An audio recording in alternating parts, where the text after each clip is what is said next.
准备350克普通面粉，加入50克即食燕麦片，4克酵母混合均匀，再分次倒入260克牛奶。不喜欢用牛奶和面，可以换成240克水。因为牛奶和水的密度不一样，所以水量要减少些。搅拌成絮状，再下手揉成稍软些的面团。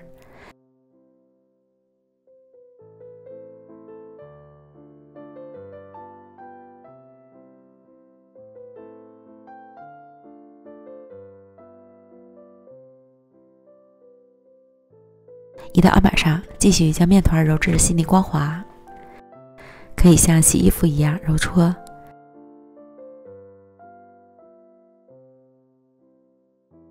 差不多3到5分钟左右，面团就揉光滑了。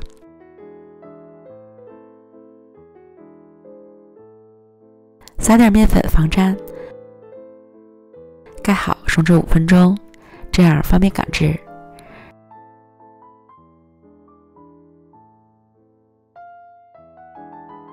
然后案板上多撒些面粉，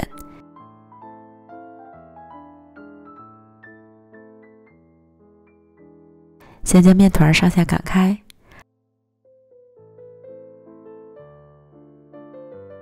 横过来再次擀开，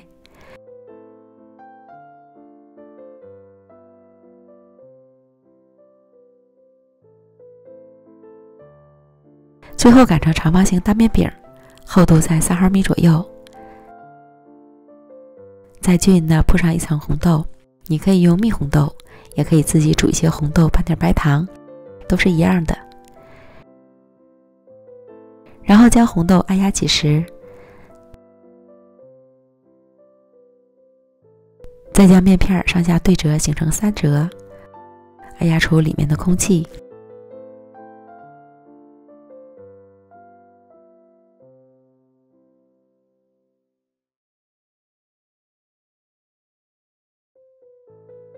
再用擀面杖将面饼正反面擀匀，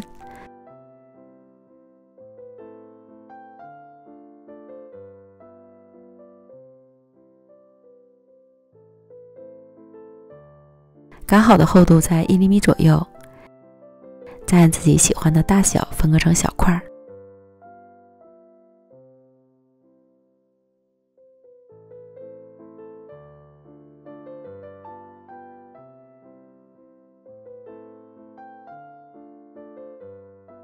分好之后，切面处就可以看到红豆了。全部都切好后，留出足够的空隙，依次摆好，盖上保鲜膜，醒发半小时左右。拿起来手感发轻，像这样就可以了。平底锅开中小火预热刷油，放入面饼生坯。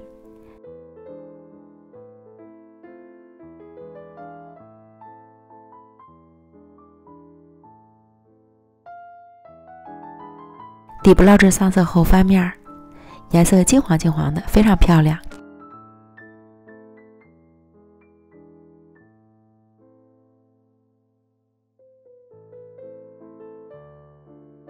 另一面烙至上色了，再次翻面，